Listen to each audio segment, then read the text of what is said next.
All right, it's been way too damn long since we've had this guy on the show. It's time for a freshly opened pack of Connor Rogers. I'm gonna lose my gosh darn bananas. Boy Green Daily starts now. Zoinks!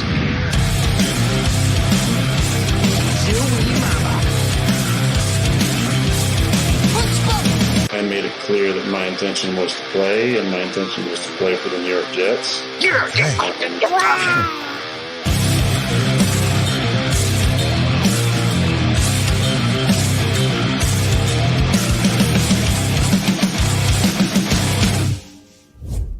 Woo-hoo-hoo! Love that intro, baby. It gets me fired up. It's time to bring on a franchise player here on the show. SNY, PFF, NBC, and gosh darn Badlands. Connor Rogers makes his epic return to the program. What's up, Connor? Paul, what's going on, man? I see we've really beefed up the production. That was one hell of an intro we got going on these days. Oh, that's it, baby. You know, when I told them, hey, I promised Connor Rogers would come at some point in the future, all of a sudden the investors were all of a sudden back interested, and it's been good for business. So thank you, Connor. That's when you know the YouTube checks are cashing, especially when you see the production beefed up. Look at a little set backdrop. You love to see it.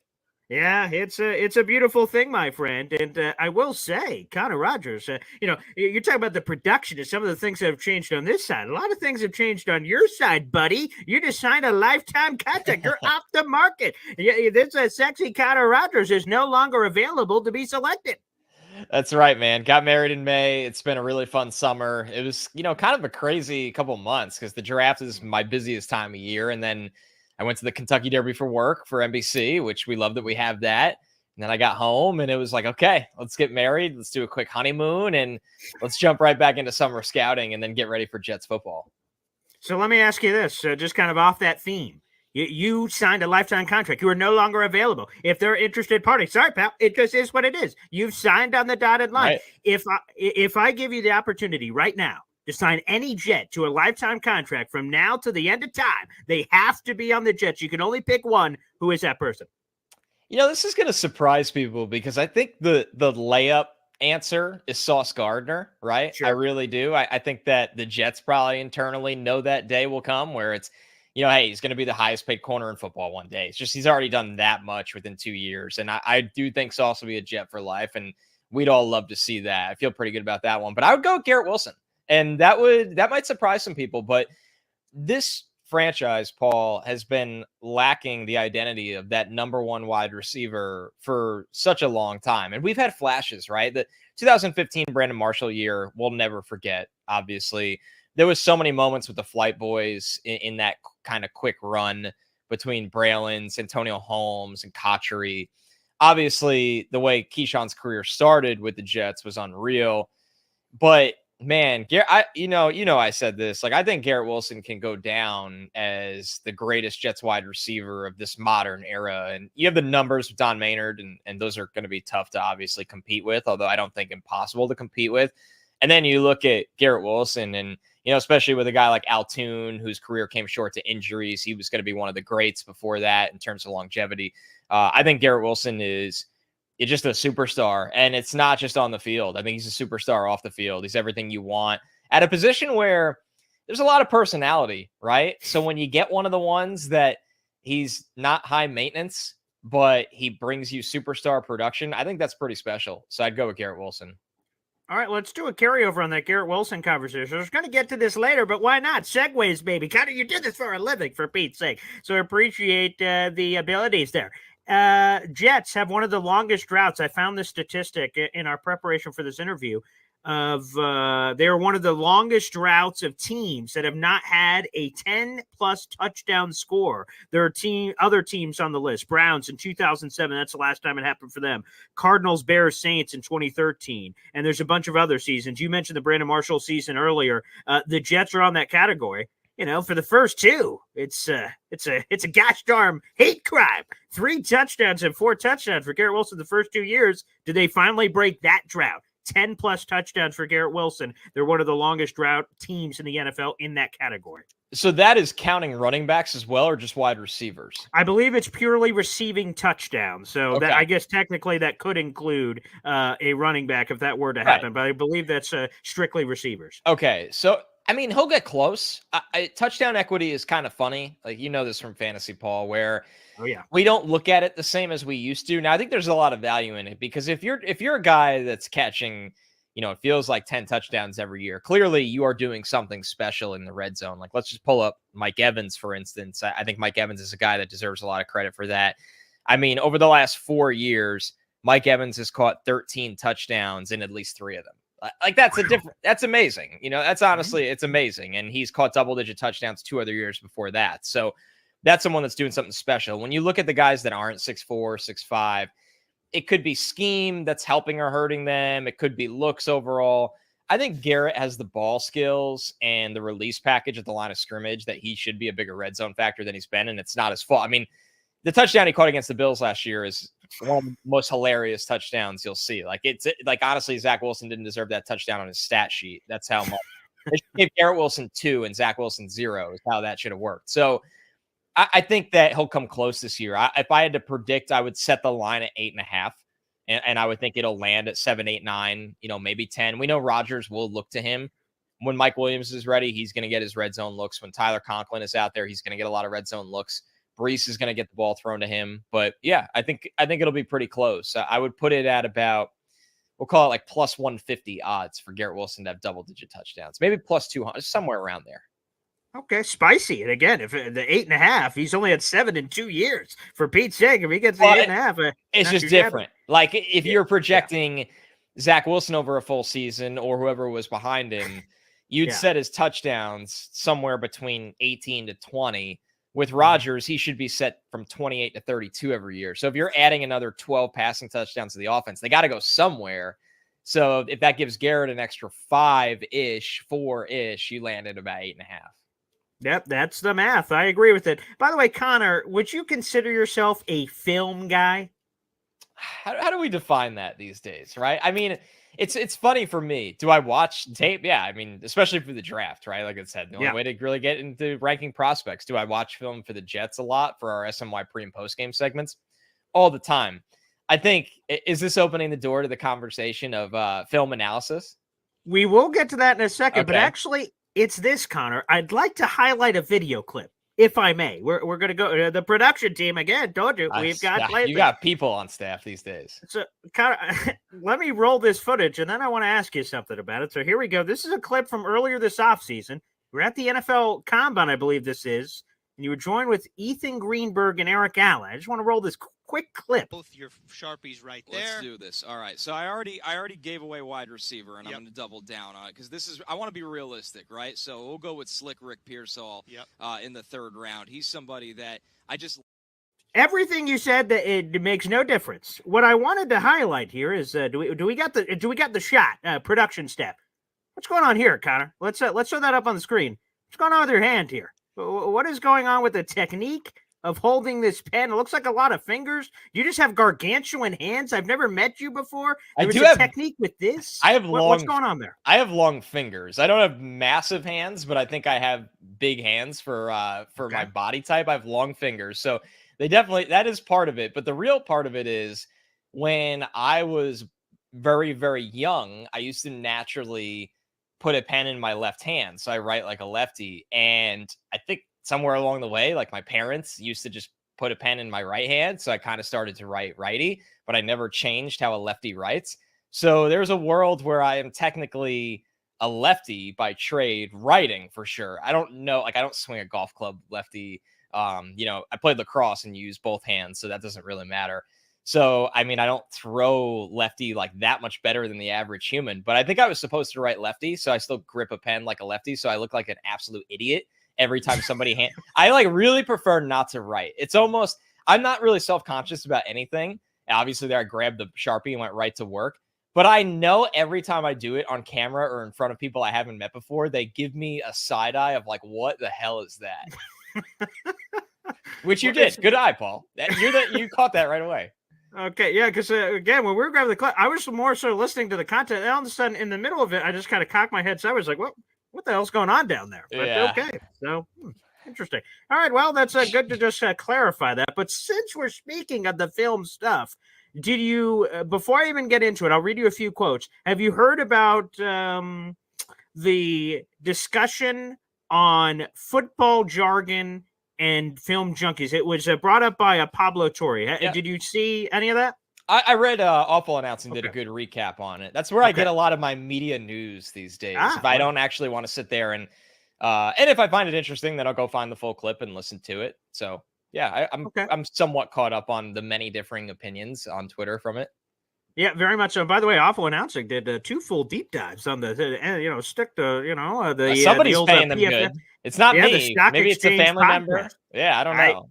Well, either way, your agent is doing a wonderful job doing a couple of those. That was fantastic. But for those who missed it, I'll just kind of catch you up and give you a few quotes because I'm curious, Connor, because you're kind of the perfect person to ask because you play a lot of different roles. And what was being referenced was Pablo Torre was talking to the ESPN personality, was talking a lot about the Hard Knocks conversation. And he said that he, quote, hates this entire genre of video of person of cultural trend. And what he was talking about was the football jargon in film, content creators that are out there.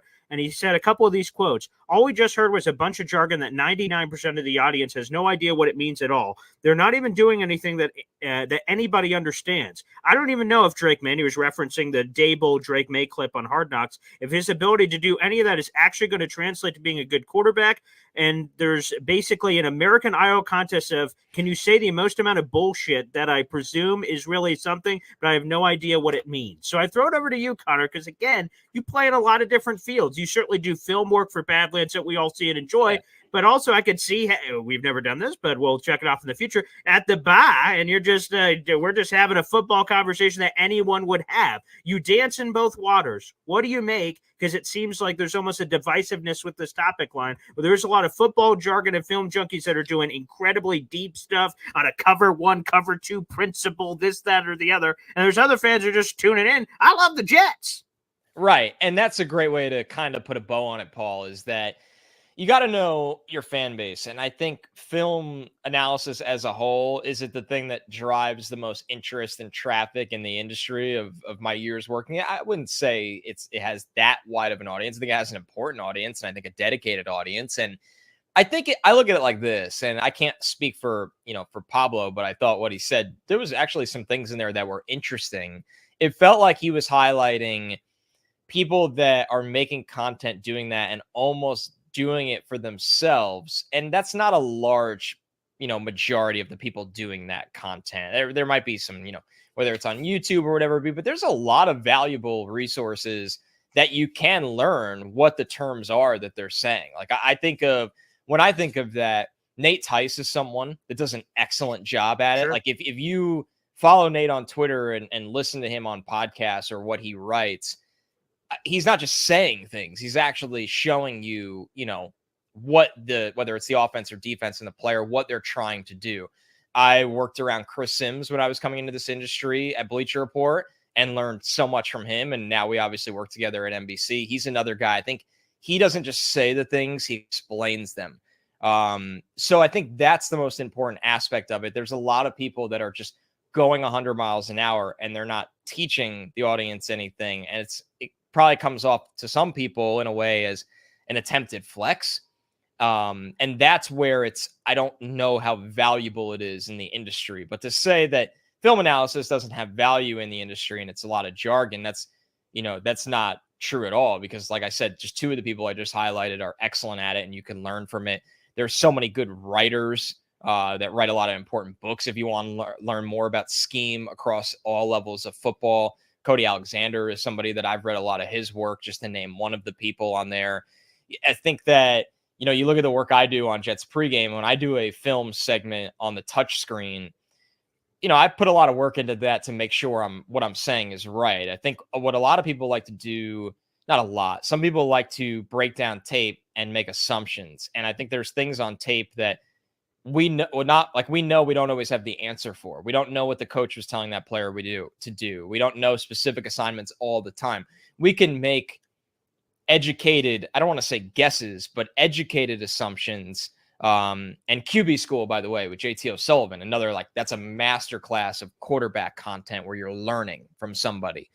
But back to the point, when I do stuff for Jets, I try to find trends. I try to know what I'm talking about from, not only what I've learned over the years from smart people, but I also am in a room every Sunday with, two guys that played for the Jets and played in the NFL for a while, and Bart Scott and Willie Colon, where if there's something I'm caught up on, I could ask them questions on that. So, and I think there's a lot of work put into segment. I could tell you there's a lot of work put into segments like that. And if the payoff is that the fans learned one thing, like if a fan walked away and said, oh, I know last year it was the Jets, what they like to do on third down. Like maybe they're a little bit more aggressive in man coverage and it allows their lighter edge rushers to rush from a wider alignment and Bryce Huff and get after the quarterback. Then that game, they might be looking for that when it's 3rd and 8 against a team that is most likely going to pass on 3rd and 8. Some fans like to learn. If they learn something from that, that's really, really valuable. And like I said, yes, there are people in the industry that it's jargon, but there's also a lot of the people I named, and there's a lot more than just that, that are creating really unique, interesting content that are making football fans smarter. And I think making football fans smarter and just people that work in football, right? Like there's things you don't know. Everybody has things they don't know. So if you have resources that help you, it's like, consider yourself lucky. I mean, 20 years ago, if you were just at home trying to get into scouting and you had never worked for a team before, it's hard. Like I think back to when I was in college in 2012 and I was just watching cut-ups on YouTube, and there was a lot that, I could see, but there was also a lot that I didn't know. And the amount of resources we have out there really just kind of opens the door for people to, become smarter football fans, analysts, whatever they want to be. And I think that's really cool. But I think there was a lot in there that Pablo said that wasn't like total BS. Like I think some of it was warranted. It's one of those things where the headline might speak to you one way, but when you listen to the full thing, you could understand also where the point was going. 100%. Again, we're speaking with Connor Gosh darn Rogers here on the program. One of my favorites. There's no doubt about it. And I think on this conversation, not to get too deep, but I think really it's delivery for me that sometimes film hurts. Yeah, 100%. It's the worst. It's the worst. It's 100%. And it hurts me and others like that. I played football. I feel like I got some sense and I've worked my way in. But then when you hear some of these conversations, it's talked out, and you're like, oh man, I feel like an idiot. And then they almost say that if you don't know this, you're an idiot. So I love that you and Joe, it's kind of weird that you did this. I had this question written beforehand, but you and Joe recently did an offensive breakdown and a defensive breakdown, and you gave football jargon, but explained it to people. And I don't mean jargon in a derogatory way. Right. I mean, you said things and then explained it. And I came away going, I feel like I know a little bit more with Connor's, you work at PFF, you get some things from PFF that you can use and learn better, and using that to help us. I think that was a big takeaway for me of like, cool, I'm a smarter football fan, and I got a few laughs during the conversation. It was kind of the good balance, a healthy, balanced diet. That's the key, Paul. I think the last thing you said that a lot of people are struggling to balance with is that we watch football because it's entertainment, right? Like that's why 99% of the population watches sports, because it's entertainment. And I think that this is a really key point I talk about with the NFL draft a lot. It feels like a lot of the world has forgotten that the NFL draft is supposed to be fun. And we get into this world where people are violently arguing on Twitter about clips of prospects or rankings or projections and I'm not saying those things don't matter. Like this is why I think personally that me and Trevor are like the ideal balance of the NFL draft. We don't always see things the same, but we can have conversations where when we're done with the conversation, you walk out of it and you either might be like, okay, I understand his point. And you also are entertaining. Like you're supposed to be laughing or smiling or enjoying. You're interested in consuming the content. You don't feel like that feeling of when you walked into math class, right? Like in 11th grade, it's like, well, I got to do this. I have to do this. I got to sit here for 40 minutes. Like, no, that's not the point. And it's weird to me how a lot of, not networks, but a lot of places and people have lost sight of that. It really has. You can educate, but you also can kind of, entertain and have fun and laugh and smile and disagree with people, and that's okay. Yeah, let's stay in this career thing. I know we only got a few more minutes here, but Connor, what has been the biggest change to your life from research assistant days at Bleacher Report to the bevy of gigs you have now? If we had to simplify it because of time, where you pulled one good thing that's happened from you transforming to those days to now that has happened in your life, one good thing, and then one not so good thing, call it a bad thing if you want, from research days, a research assistant at Bleacher Report to now. The best thing probably is the amount of different people I get to work with on an on-camera basis. And it's just, it challenges you in the best ways. Like, they're all just so different and so gifted in their own way, where we turn on this setup and Trevor and I talk about the 30 prospects we watched that week. I go drive to NBC and I sit with Matthew Berry, Jay Croucher, Lawrence Jackson, and we're talking about fantasy, and we're either having, a light argument or driving a point home, and all that energy in a studio every day is just so hard to match. The Mets pod, where it's baseball, so like totally different, but just such a passionate audience. And then with Badlands, I mean, what more needs to be said? I'm sure a lot of people listening to this have listened to Badlands. Like, Joe and I have been podcasting together for a decade, so it's, and it doesn't feel like it. We laugh. Like, we were joking this week that it's like, it's in our DNA to do a Jets podcast every single week. It would feel weird when we don't. So I think that's the best part, is the different people I get to work with on a variety of topics that, like, actually, it just energizes you. There's no way I can explain it. You just have to kind of live it in that sense. It gives you adrenaline in the best way in the world. When you work with people that push you and are really good, and you need to step your game up. I would say there's not a lot of negatives. I mean, time. I just don't you're busy. have, right. Yeah. September to the draft. I just don't have a lot of time anymore. And it's not that it's a bad thing, but life's going quick. Like, I'm married now, and it's I have this crazy 100-pound dog that needs a lot of attention and exercise. And that's where I allocate a lot of my extra time. I am a night owl, so I like being up at night, and but that's just how I am. Maybe one day I'll burn out, but not right now. So I would say time. It's not that I don't have it, because that's fine. I don't really mind that. It's that sometimes when you have to manage like adult things with all of the work, it's like, I really don't feel like figuring all this out, but I have to. It's just like chores, like anything else. So it's not really a big deal. But when I was 22 and a research assistant, and I used to typically work 9 to 6.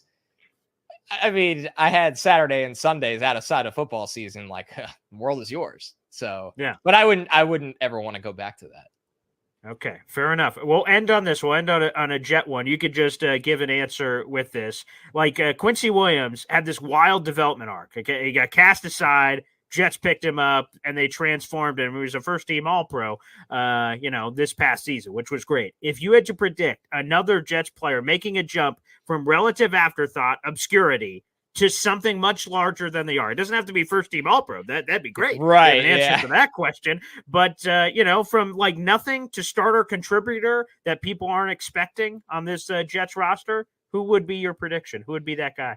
I mean, I think people are aware of my thoughts on Jason Brownlee by now. I think Yes. he can be a number 4 wide receiver that sticks on the roster, provides you depth, possession, red zone guy. So that's my always go-to. I really believe in him.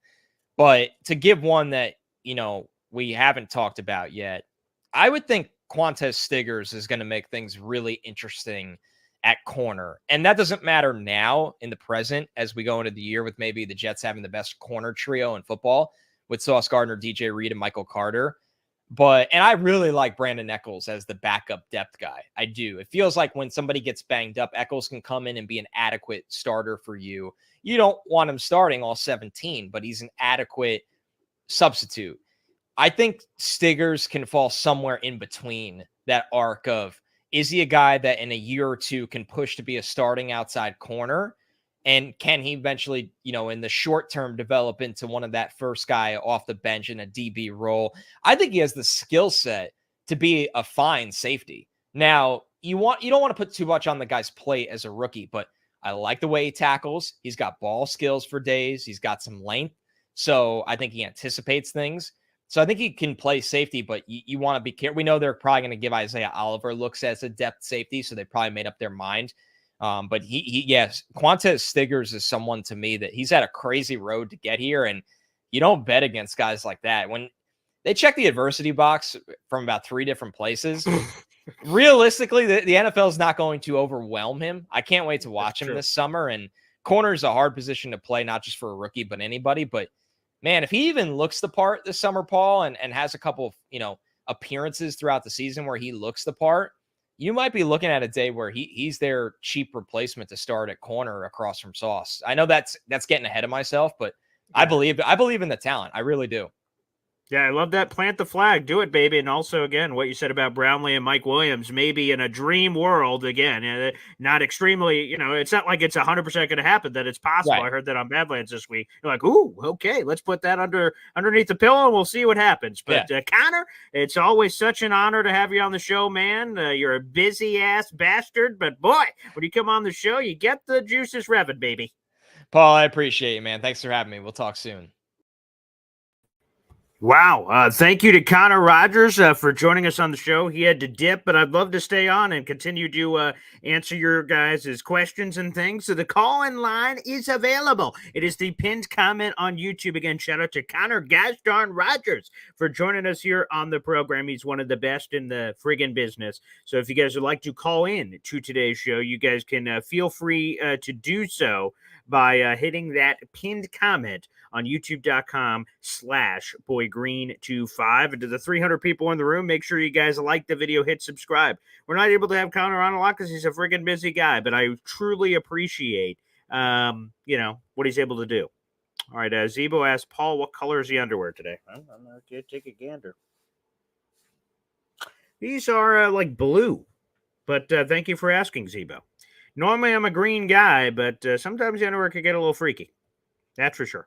Yeah, Connor's always great. Yeah, he's fantastic. It's funny, I mentioned the Bleacher Report days. That's how I met Connor when he was off camera. He was just an assistant, a research assistant back in the day. And we were both it was kind of funny how it worked out. We were both kind of in the same position a little bit. Back 1,000 years ago, I wasn't on camera or on the radio like as a host. I was a guy behind the scenes that provided stats and other things of that nature. And then we both were working our way up, and I had him on the show back in his research assistant days way long ago, and it was pretty cool. So, Connor's great, man. Connor's great. He's good people. He's good people. We got to kind of talk about a lot because, to be honest, all the Connors are great. That's a good point by Jared here on the show. So excellent. Yeah, all the Connors are great. I had a show with Connor Long last night. We show with Connor Rogers today. A million Connors. We got to get Connor Hughes back on the show. I guess we'll probably do that during training camp to check off all the Connors off our bucket list. And Sergeant CV, I forgot what it's supposed to be, but I'm sorry about that. But BG, it's been a while, but I wanted to congratulate you on the sex again. Thank you. Baby comes in November. Appreciate that. Let's go to the phone lines. One of my other favorite people in the world. It's Ricky New York Live here on the show. What's up, Ricky? Hey, what's happening, Paul? Hey, yeah. That was a good listen, man. I liked what he was saying, that there are just so many different resources out there, like he was saying. And, it in my own industry, one of the guys that I learned under used to say, like, every different thing that you can learn, he would call it adding something to your library. And he was like, you always got to keep adding to that library and keep building your wealth of knowledge. And I mean, I always look at it like everything that happens in life is a learning experience, whether it be good or bad. And if you ever stop learning, that like you can't, you can, right. You can never stop learning. You can never know enough. And I really enjoy listening to some of his shows, and particularly at draft time when him and Trevor are together. Oh, yeah. I love watching. I love watching all their player breakdowns and stuff, and and like he was saying, they may not agree on some things. Maybe one of them sees something the other one doesn't, and I really like the back and forth between the two of them. In particular, the draft stuff, man, like it's really, really entertaining and really good. It kills me because like there was one thing in particular, God, it was leading up to the draft this year, and the two of them were talking like before they started their mock, and Sure. one of their numerous mocks, and there was a joke that Trevor told, and it was kind of like one of those funny but not funny because we're Jets fans type things. Oh, And it yes. killed me. It bugs me that now I can't think of exactly what it was, but I watched it a half a dozen different times and laughed my ass off every single time, even though it hurt me to do so. Yeah, that's awesome. Yeah, we often can get the jokes, but I think it's better not to get for those kind of things to get angry or anything like that. Just like laugh with it because it is until we do things. It's funny. So no, I love that. That's awesome. Well, yeah, and I mean, you got to be able to you got to be able to laugh at yourself and sometimes and like. Yes. And dude, like some of the things that have happened to us, I mean, what else can you do? Yeah, that's true. But at any rate, I only caught the last little bit of your conversation with them. I'm gonna have to go back and rewatch the whole thing. I just walked in from work, but Well, that's okay. You should. It was phenomenal. We did a little bit of his NFL career stuff and some Jets talk, so kind of a good balance there. Right. Yeah, I definitely want to go back and listen to the whole thing. What I heard was great. What I heard was phenomenal. So I appreciate it. Appreciate the awesome guest and the good content, and keep up the good work, man. All right, will do. Ricky, thank you so much, pal. And yeah, again, it's an honor to have Connor on the show. If you guys missed it, you can rewatch it yourself. I'll make sure I clip up the Connor Rogers portion of today's show. I'm enjoying this part as well, but I will enjoy the Connor Rogers exclusive part, and I'll upload that as a separate video on the YouTube video feed, so that can be easier for you guys to find. I'll also upload that as a audio only podcast, so you guys could check all that out at your earliest convenience whenever you would like to. Okay, so we have this guy. We need to find some. Okay, let's bring him in. Let's just bring him in. Let's go BMAC here on the show. Now, BMAC, you told me what your Twitter was. Okay, I slide in the DMs and I've got no response. We're trying to get you this Jets hat, pal. Yeah. I went and gave it to you the last time. It's Bernard Nixon, right? No, I have it. Yeah, I have a. Let me jump into my messages here. I'm going to scroll on my DMs. Yeah, Where are you? Ah, there you are, Bernard Nixon. I have a DM. You never read it. You never responded. So that's okay. Hey, you're a busy guy. I understand. But BMAC, there is for people that are on StreamYard, there's a private message. Do you know where that is? Yeah, the private chat, right?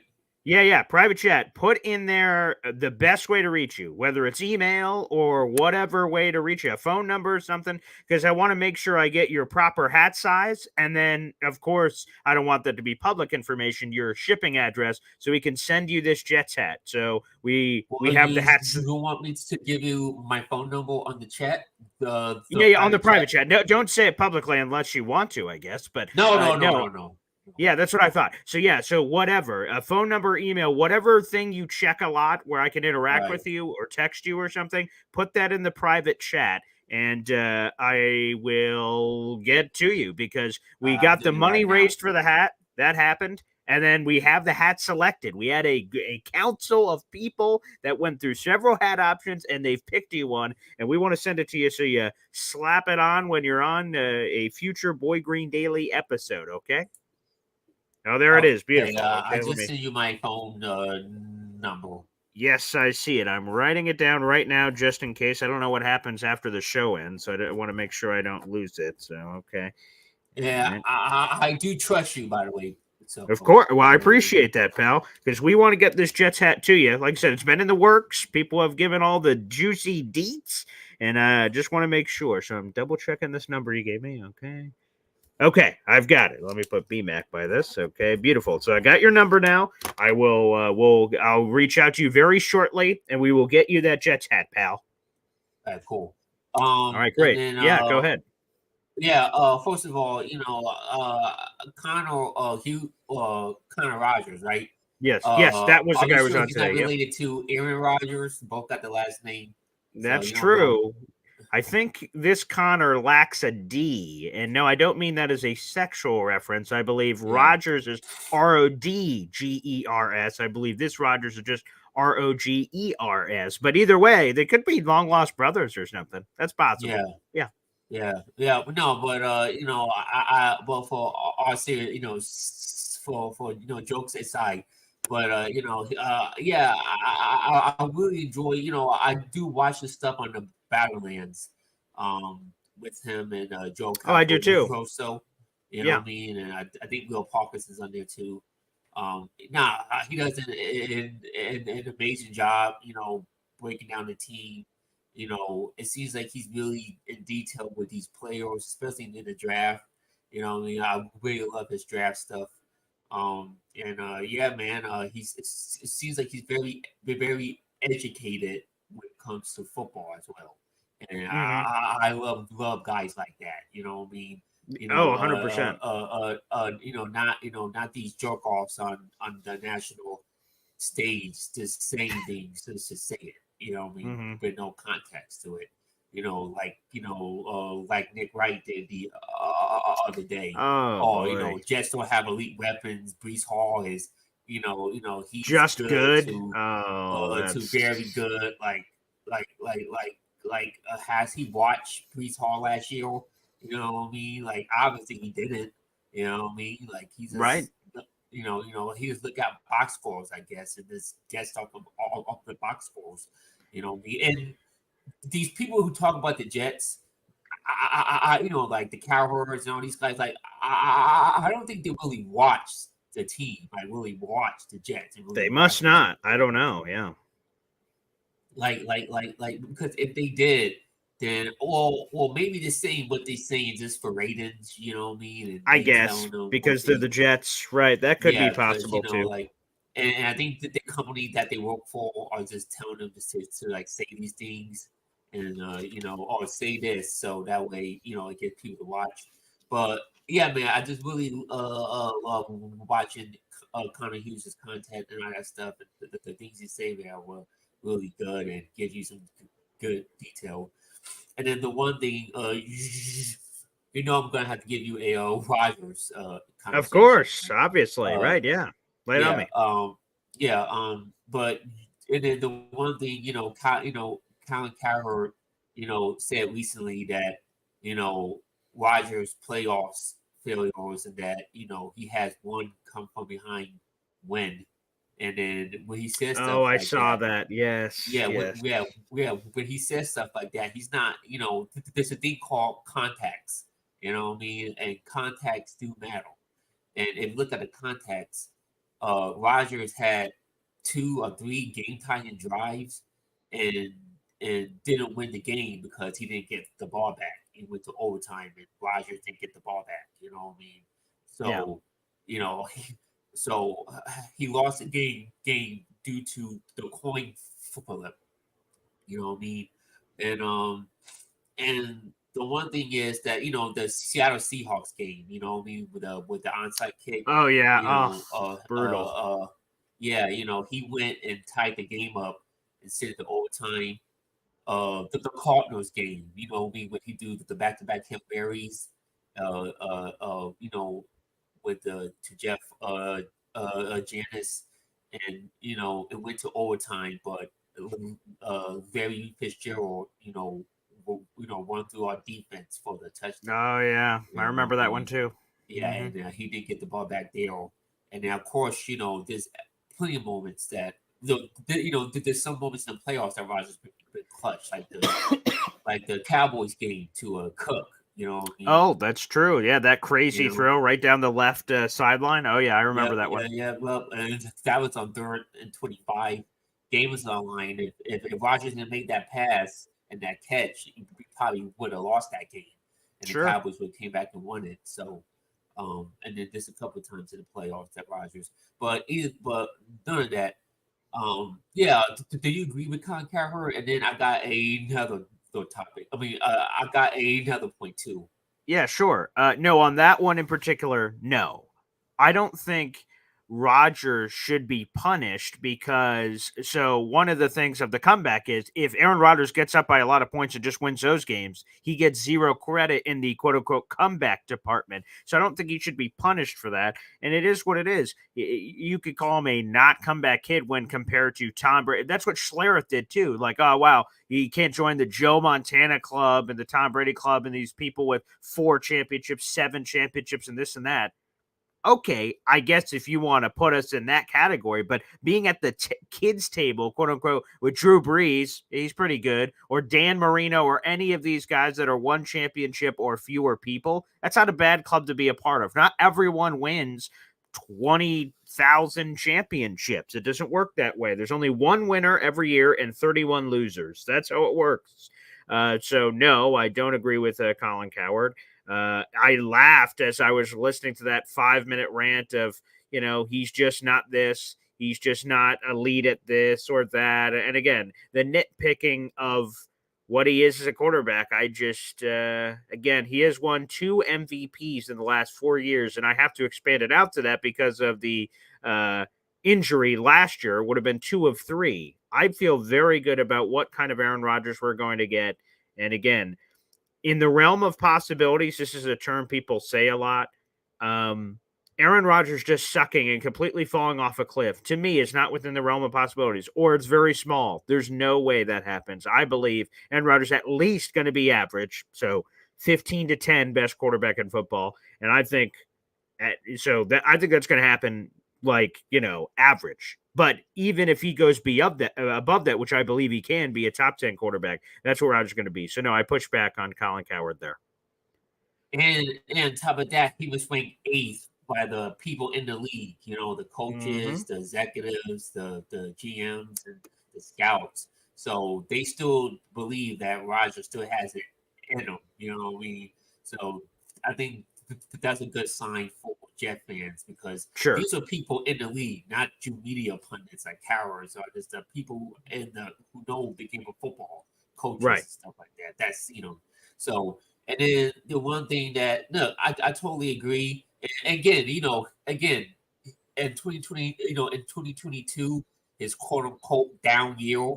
He does that with the Jets. Y'all easily win the division, win 11 and 12 games with the roster you have.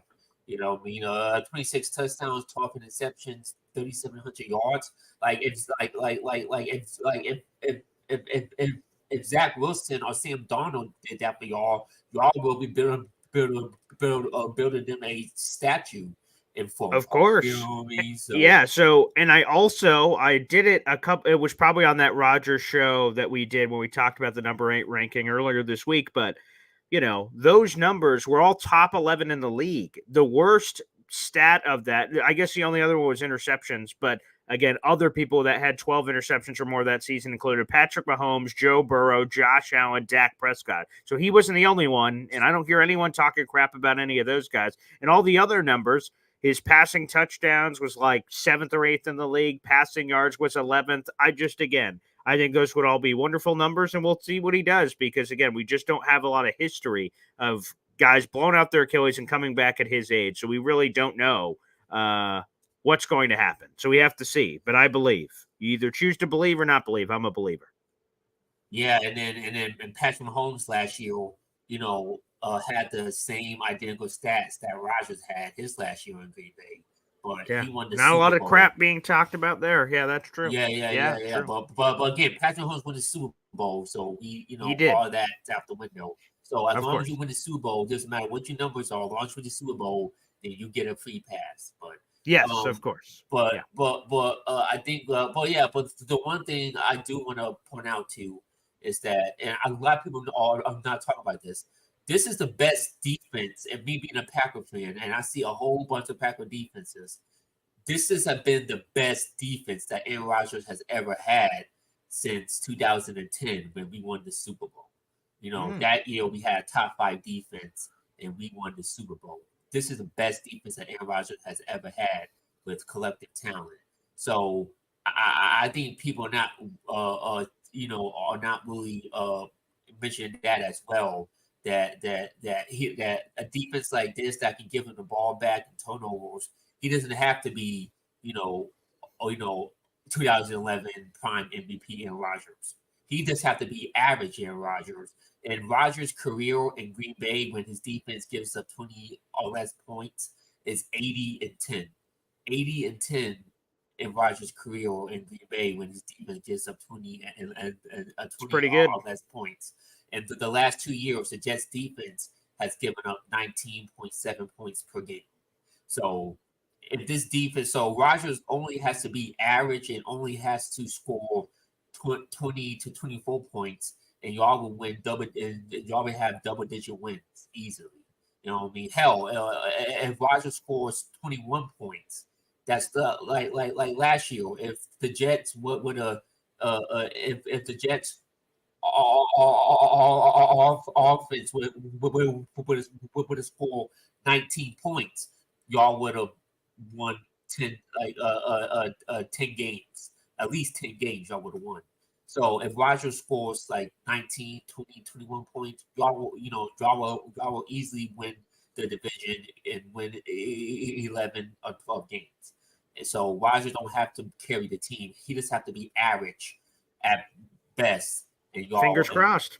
Yeah. And that's still, unless the defense don't take a huge step back, you know what I mean? Right. If that's the case, then we have issues. But I do think our defense will still be the same as it is. And like I said, Rodgers just have to do the bare minimum and just generate some kind of offense and score like 21, 22 points, and y'all will win a ton of games. And then the other thing is that people want to bring up Tom Brady and Joe Montana. They had loaded rosters and loaded defenses. Like Tom Brady never had like Rodgers. If you look at his losses, his defense has given up 35 points per game in the NC Championship games and playoffs as a whole.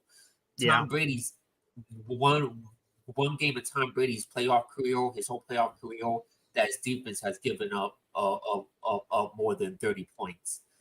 His defense has given up like 10, like 20, like less than 20 points a game in Tom Brady's playoffs career. So even though Tom Brady has been clutch, yes, but he has been clutch because his defense has given him opportunities to be clutch in those moments. Rodgers' defenses has not given him them opportunities because they're giving up 44, 45, 51, 37.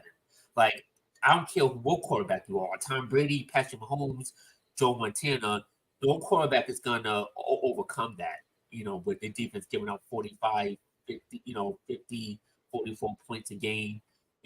Colin Kaepernick running all over our defense. You know what I mean? Like no quarterback is going to overcome that. So again, context has to be applied by these things.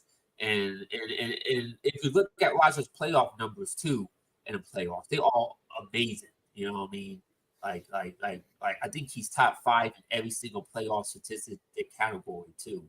So I just, there's context to these things. Again, not saying that Rodgers is not blameless. Rodgers has had his playoff shortcomings too. There's plenty of times that he hasn't shown up, especially his last playoffs performance against the 49ers when he only scored 10 points and the Niners beat us in the cold at Lambeau Field. So not to say Rodgers blameless because he's not, but still, man, it's a team game, and everybody like Jake said. You need a quarterback to have a shot, but you also need a team to win the whole thing. So, and I think people need to realize that too. All right, I love it. Well, BMAC, look out for my text message. It'll be coming, and then as soon as we get the proper information, we will purchase this hat and have it sent to your way. And we can't wait for the debut of whatever that episode will be of you and your first Jets hat on your head for a Boy Green Daily episode. And then the next time, and tomorrow I will call, but it will be no Rogers crushes. It will be okay. I mean, if you like that. Yeah, whatever you want. You're the boss, man. It's gonna be about Hassan Reddick, but I'm gonna say that too tomorrow. Okay. What a good guy. I appreciate that. Well, thanks for spreading the love. Be back, everybody, joining us here on the show. And the only proper thing to do after a call of that magnitude would be this. Here we go.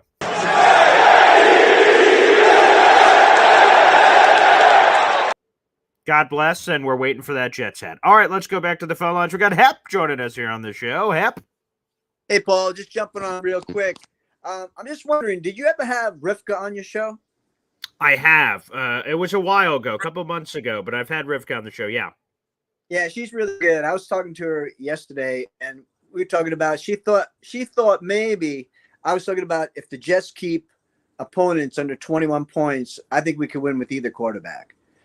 And she said that perhaps the Jets might take a slide back on defense this year. Maybe not the top 5, maybe within the top 10 because of the people we lost.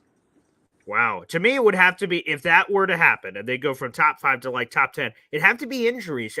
I don't know what other reason, because they have continuity. You got the coaches. Sure, we've lost Bryce Huff to JFM to this, but like Hassan Reddick's better than Bryce Huff. So, like, the JFM run one, maybe, but I don't know. I don't know either. But she's really good. I mean, nothing turns me on like a girl who knows Jets football.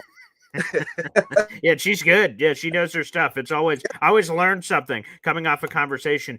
She doesn't ask you a question that you just go, yeah, it's this. You always have to think about it. Go, yeah, which is good. Yeah. And the other person is Connie Cardboard. Yes. I have to get her on the show 100%. We've talked before, but she'd be doing like a seminar or something. I'm like, oh, okay, we'll try again like another week. And like, that's always happened. She's awesome. I'd love to see her get into the NFL, like under a banner of like women of the NFL, first out. She deserves to go there. She found Gastineau. It's amazing. The other thing is you used to play running back, right? As a kid? Yes, sir. Mm-hmm. Yeah, I played running back too, Pop Warner. And I'm feeling it, bud.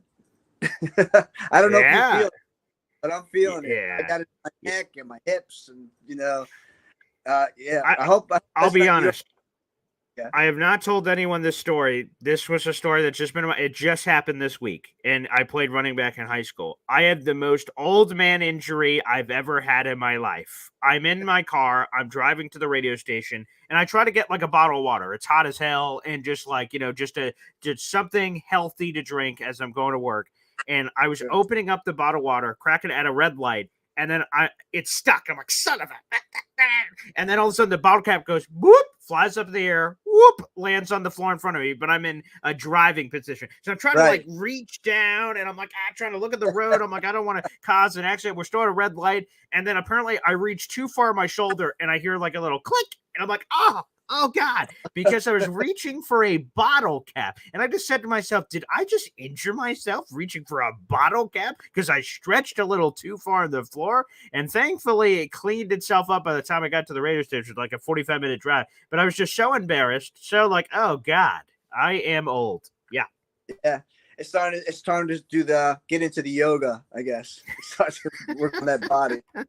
All right, love you, bud. That's it. Yeah, you too, pal. Hap joining us on the show. That's true. That actually happened this week. Very embarrassing, but it did happen. All right, back to the phone lines. Let's go to this man who's been enjoying some nice time off this week for the College Football 25 video game. Brandon here on the show. What's up, Brandon? What's up, Boy Green? How are you doing this morning? I'm doing awesome, man. It's good to see you. Oh, yeah. I'm looking forward to B-Mac retiring that Yankees hat. Can't come soon enough. So I'm texting him as soon as this show's over. I'm like, let's get that information. Hat size, address, boom. And I'm sending that puppy. Hey, I know that he's got to keep up with Rogers. He's a busy guy. He follows him wherever he goes. it's a full-time job. So he's Yeah. got Oh, bigger yeah. things. He's got bigger things than texting you back. You know what I mean? Oh, yeah, that's true. That's probably true. But we'll try to make that happen ASAP. Oh yeah. Well, I want to ask you, do you remember when you asked Connor if we could have one player continuously play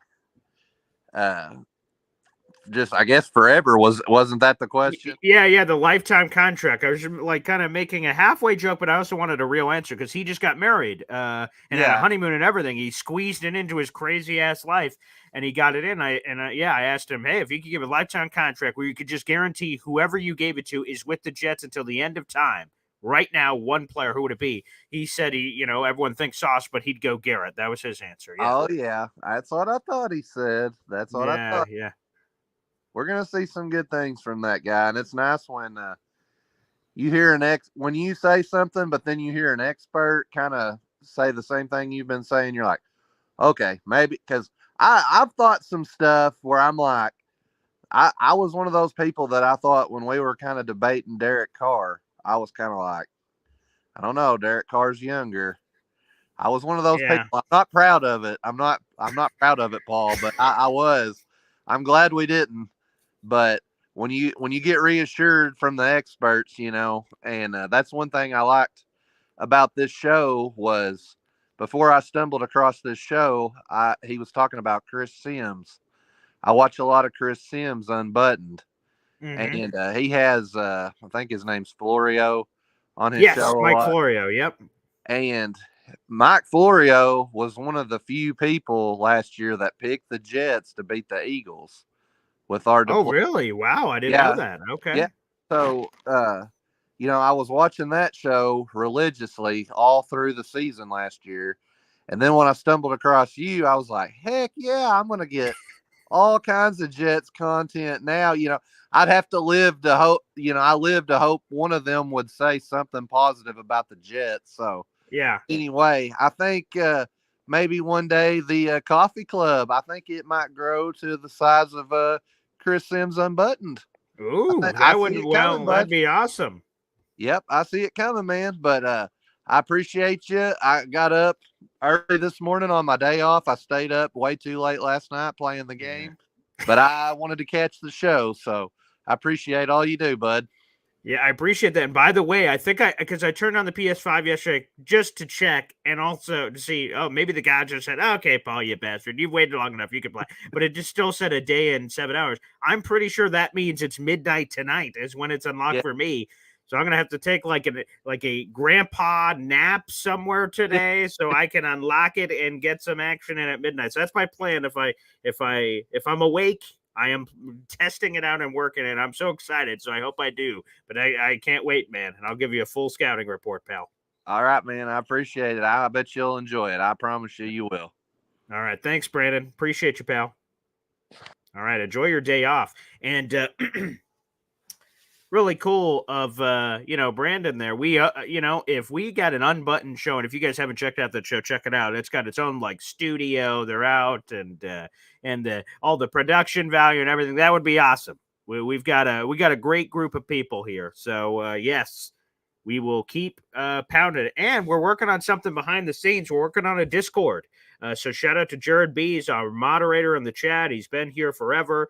For all the members of the Boy Green Coffee Club, keep an eye out. I'm going to be looking into, so we already have the Discord made, and we're working through a lot of different stuff behind the scenes. But if that's something that intrigues you, you could reach out to me on social media. Say, hey, I'm part of the Boy Green Coffee Club or whatever. And, that you'd love to be a part of that. So I will try to reach out to you guys individually. And also we could do, check out the YouTube community. There might be some members only posts about this Discord thing if you'd like to get involved with that. So we'll make that happen. And David, thank you for the shout out. By the way, great job hanging in there, calling Tom Pelissero and getting the Hassan Reddick gem. Yeah, I called it to the Rich Eisen show earlier this week. We couldn't even get the clip to play on my own show because we had Nick Ferry on yesterday, and I was trying to play it, but for whatever reason, I had some technical difficulty here behind the scenes. But I saw Jake did it yesterday. I watched some of Jake Asman's show. and that was really neat. So yeah, I had to be on the phone for over an hour, but it was worth it because like Tom Pelissero is filling in for Rich Eisen on the Rich Eisen show this week, and he's an NFL insider. I haven't heard anyone else say it, so I thought it would be good for our community. And I was able to screen grab because the show's on television; it's on Roku TV. So when I got home, I just screen grabbed it because I wasn't sure if the Rich Eisen show was going to post it online. I was able to grab the video clip. So shout out to Tommy P for doing it in there. That's awesome. So I appreciate it. Thank you, David, for the shout out. That was cool. I love the Rich Eisen show. It's one of my favorites. Let's see. Jared B says, Paul, 3 interior linemen for the dream team. Okay. Oh, boy. And Jared B, I don't remember. And Phil, you could check it out if you just so we don't rehash it, but you could go check it out. The quick videos in my video section or short section, you'll see it. It says NFL Insider. It has Tom Pellissero's face. He's in the Rich Eisen show. It's like a 2-minute clip or something. So Phil, go check it out in our video section. It's got a couple thousand views. You should be able to find it really quick, and you can hear the full clip of me on the Rich Eisen show. That is in there. There's no commercials on that. That's not a monetized video, obviously, because that's not my content. But you can go check that out, Phil, for the full video on that. Hassan Reddick. Also, Jake played, I think, a piece of it on his show yesterday. But 3 all-time interior offensive linemen. And Jared, correct me and fill me in on the one rule. The only rule I need to know, is there any limit? Is there any limit? Oh, the interior defensive lineman. Is this defensive line? Yeah, okay, 9 interior offensive line. Yeah, we already did that, obviously. Okay, yeah, defensive lineman. So, okay, how many do we get? We get 3? Okay, so Joe Klecko obviously is on this list. I mean, lock it down, slap it in. Joe Klecko is 1,000% on this list as we're putting this together. He just has to be. He just has to be on that list. How could he not be? And boy, I know it's early. I know it's very early. How is Quinnen Williams not like in the conversation, you know? How is he not in the conversation? Oh boy. Let me see. Let me see. I want to make sure I'm not forgetting anybody. Let's see here. Let's see. So, like I said, obviously, excuse me. You have to include Joe Klecko. He's number 1 on the list, and I don't have to think twice about it. Don't have to think twice about it. But Quinnen Williams is in my conversation right now. I'm looking through some things here to make sure that we have some proper love, that I'm not missing anybody. And the interior defense line. That's true, because we had multiple schemes. We've had nose tackles and defensive tackles. Okay, so let's see. So obviously Klecko is his own man. Abdul Salam, how could you not mention him? That's another one from the New York Sack Exchange that certainly deserves love. You got to put him in the conversation. I'm not officially putting him on the list yet, but he is probably on the list. Abdul Salam, he does not get enough love for his contributions. How is he not in there? And then, like, I don't know if these guys are on the list, but they're some of my favorite Jets. Damon Snacks Harrison. I love him. Sione Puha. Let's give a shout out to Sione Puha. He could be Chris Jenkins. Oh, that's a great call. I see that in the comments. Chris Jenkins, 1,000%. Short-lived, but he's up there. That is spectacular. Absolutely love it. Dwayne Robertson. Shut up, Brandon. You bastard. That's funny, not funny. Yeah, Quinnen Williams has a chance to be among the best defensive tackles ever.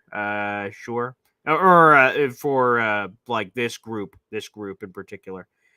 Brandon's list is Klecko, Snacks, Quinnen. Well, I'm gonna go. Ooh. Oh, boy. If I go too old school, if I go Klecko and Salam, I can't get some of the modern guys on. I'm still going to put Salam on. So, Joe Klecko, Abdul Salam. And you see it. That Jets helmet right there is signed by the entire Sack Exchange, baby. It's one of my prized possessions that you guys see here in the camera shot, top left of your screen. And over my top right shoulder here is the old school Jets helmet signed by the entire New York Sack Exchange. Beautiful. I got that for $20. Unbelievable. A $20 auction. Everyone, like 10, 12, 15, 20 people all put $20 in. One person's name get pulled. I'm a lucky bastard, and I got him. So I'm going Joe Klecko, Abdul Salam, and then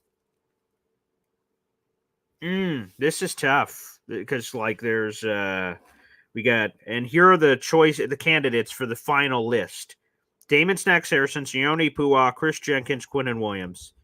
I mean, Quinnen Williams is a former All-Pro. Snacks give you some of that run defense, but Quinnen gives you some pass rush upside.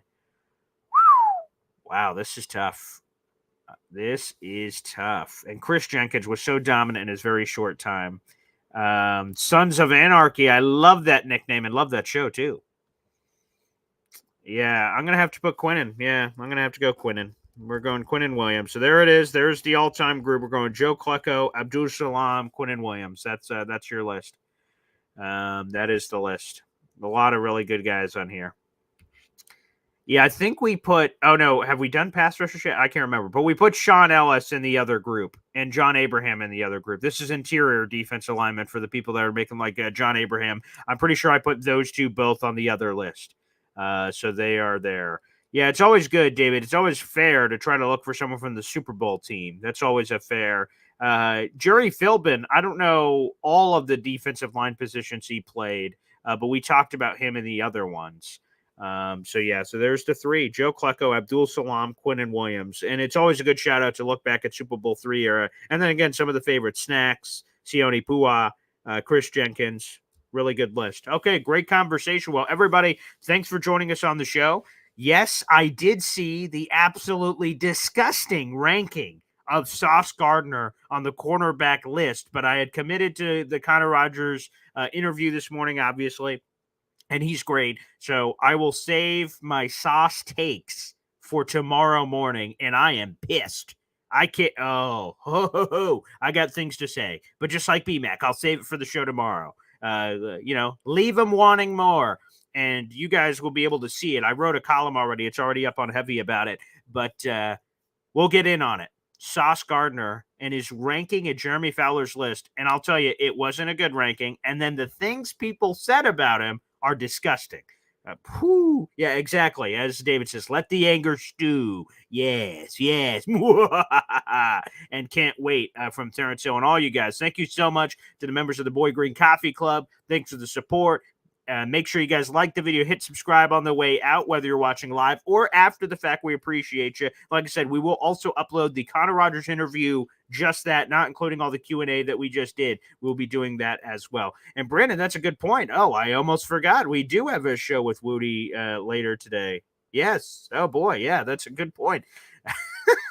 I'm glad, Brandon, you know the schedule, apparently, because I don't. Yes, I guess I will be back on live at 3 o'clock with Woody. So, yes, that also is coming at some point. So, thank you for that reminder. And, yes, I will make sure we're all ready for that, too. So, yes, I actually will see you later today for that show. We might have to change it based on the Sauce stuff, but I'll be definitely doing the Sauce conversation tomorrow morning live at 7:30. Thanks, everybody, for tuning in, and we will see you again soon. And again, apparently at 3 o'clock for the Woody Show Plus. Hopefully I'm getting some college football action. Can't wait to give you guys a full review of that video game. Should be a lot of fun. Thanks, everybody, and we'll see you. God bless.